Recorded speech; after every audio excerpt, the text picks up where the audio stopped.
I invite all other participants. I can name one by one. You can come and occupy the chair.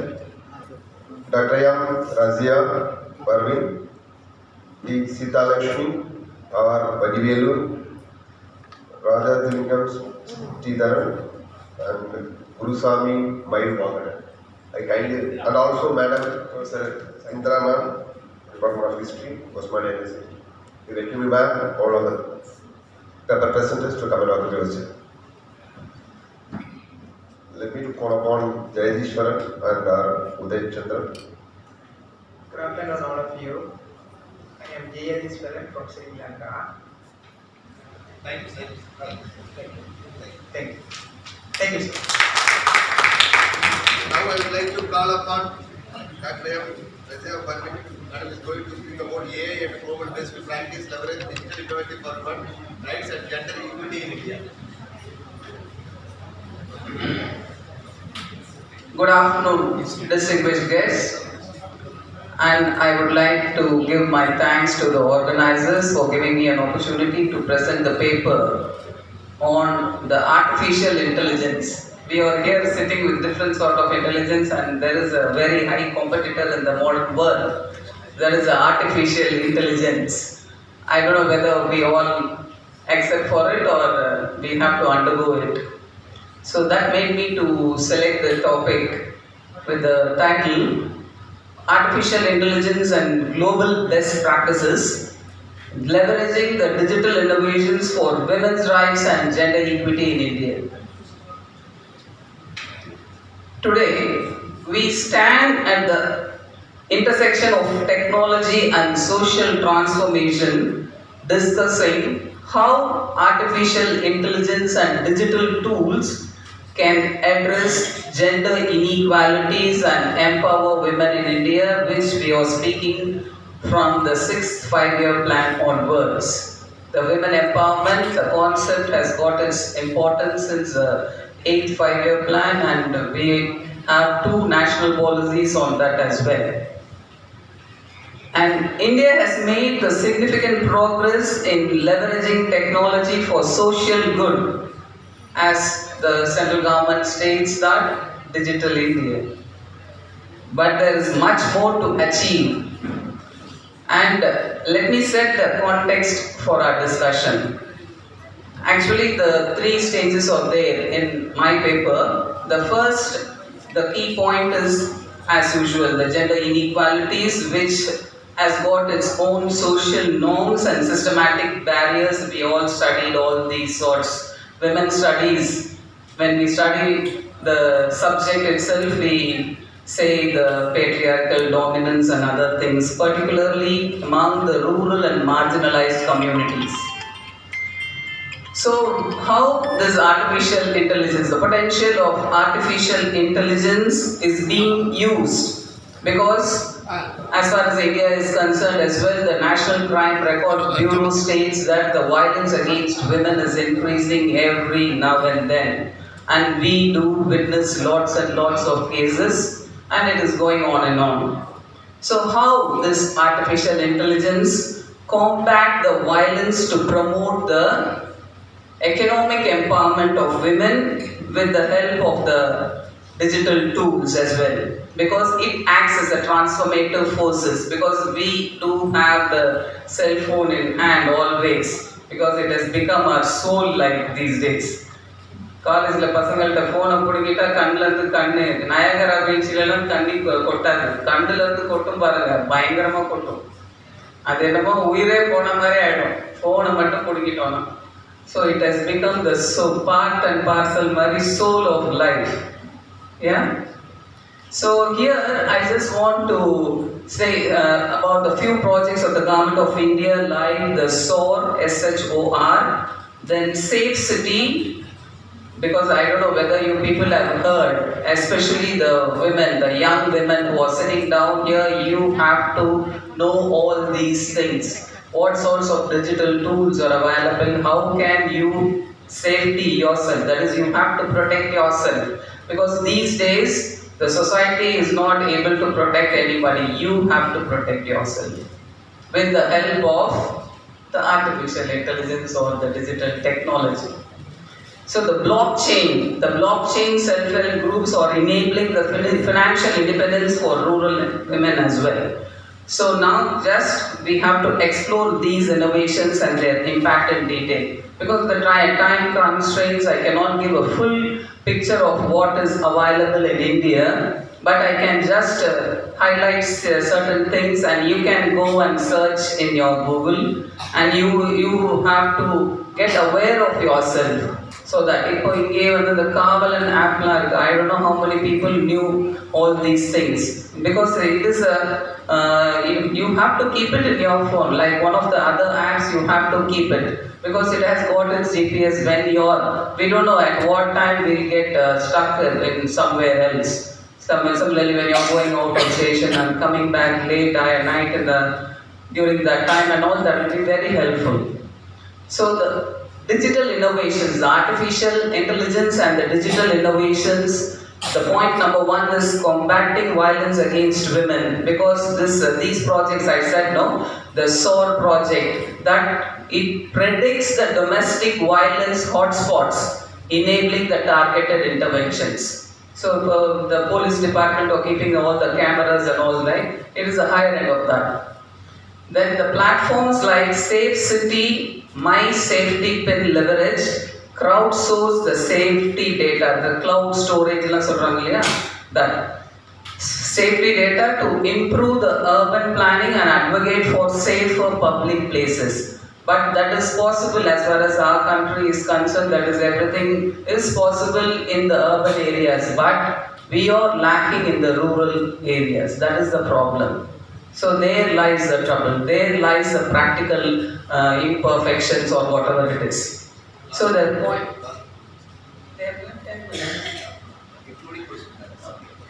So the economic empowerment of women has got the blockchain self-help groups, and then coming to the digital literacy and access of the government of India, we have to state about DIHSA project, DIHSA, because it is a grassroots effort like SEVA. There is a long back old institution, that SEVA, Self-Employed Women's Association, because it bridges the gap between the digital divide and empowering the women with the digital skills. So women at any cost, you have to become aware of all these things. That is more important. So while these initiatives, because we see all these projects, these initiatives are very promising, but we have to attend certain global practices, because our app and other things are very the criteria is very, the user friendly, but when you look into some of the examples, I have quoted certain few examples. One from Spain, they have stated about the VioGen system, because it is a tool which assesses the real-time risk of gender violence, and India can adopt this model in order to focus on underreported cases. That is very important, because here in India we see the violence against women is very high, but most of the cases go unreported. That is the problem. So the underreported cases, and ensure better protection for vulnerable population. As I said before, that is the rural areas, that is important. For example, in the tea estate or coffee estate or rubber estate, where one huge number of women are working, they undergo lots and lots of violence in the society. So that system can be attempted over here. And the second one, you will be you have to remember that the Rwanda is a very backward country, but when you see Rwanda now, it has become digital savvy. So they have formulated one strategy called gender digital inclusion strategy. So here we can say that India can expand the programs. India has got a program called BharatNet, because it connects the rural women and promote the STEM education, science, technology, engineering and mathematics. So this STEM education can be possible through the digital inclusion strategy of Rwanda. The India can adopt that. Then the next one is Canada's gender-based violence knowledge center. Here India can implement this as a similar hub, because it integrates the crime data and public feedback. to inform the gender-focused policies. Here, the stress is on the public feedback. As we give importance to the people, from the feedback from the people is very important, and it is being followed in Canada. That method can be adopted in India. Similarly, in Australia also they have a e-connectivity thing. So certain here and there, when we look around the world, we can get lots and lots of examples. If those things can get implemented into our society, in Indian society, because here the population is very high. So that is very much needed. So, but here again, there are challenges. When anything is getting implemented in a new form, there will be lots and lots of challenges, but there are certain recommendations as well. So the key challenges are the number one, it is absolutely scientific. The number one is algorithmic base, then digital literacy gap. So that I told you that you people have to become yourself digitally literate. எழுத படிக்க தெரியுதோ இல்லையோ phone operate பண்ண தெரியும், அது எல்லாருக்கும் தெரியுதானா? தெரியாது. Because you people are just looking into the information what you need, but what is important to protect yourself you are not seeing at all. The young women are not digital savvy at all. And the next one is privacy concerns is also another important problem, because it will have a surveillance on everybody. Then the next one is online harassment. So everything is get connected, you will get harassed online. So the recommendations here. So what are the recommendations means? The mandate, the bias audits and ethical training. So the artificial intelligence, on the one way it is positive, in many ways it is negative, because we will be under surveillance. Like geographical location or the animals or birds, human beings also will be under surveillance. So at that point of time, it will be very difficult. So the digital literacy programs tailored for women, and they have to strengthen the data protection laws. Nowadays, the intellectual property rights and many things are coming, because one person's data is being stolen by the other person. That is absolutely ethically biased. It is not ethical, it is wrong. Morally, it is totally against one person to the other person. So that is very important. So a right-based approach to ethical artificial intelligence is essential for sustainable progress. So the right-based processes, the key principles we have to adopt are the fairness, non-discrimination, transparency, accountability, privacy safeguards and inclusive participation.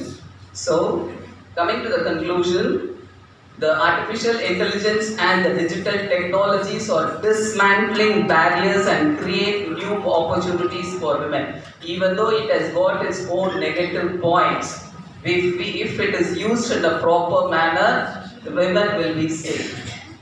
By learning from the global examples and addressing the challenges, India can build an inclusive and sustainable digital ecosystem.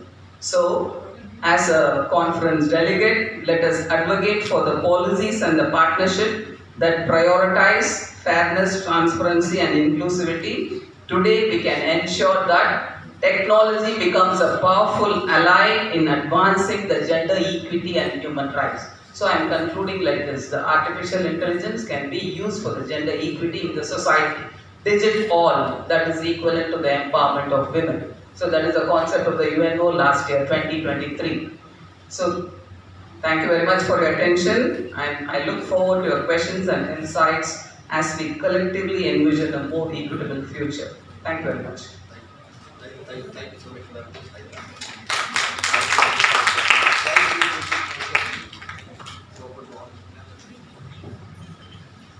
Next to Madam President, Sita Lakshmi.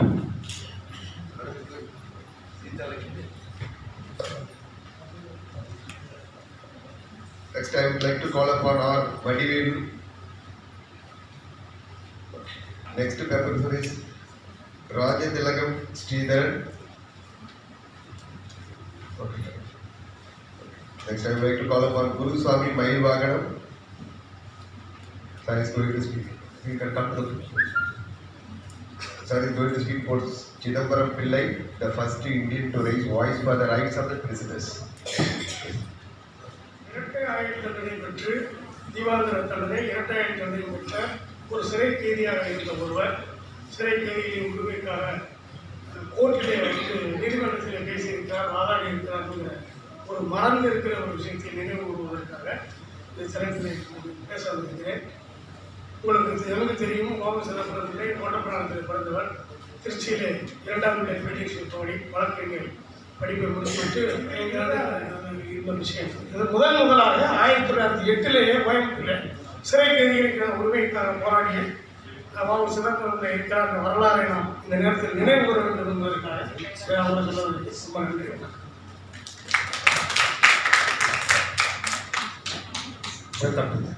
Next, sir. That is the question. Yes.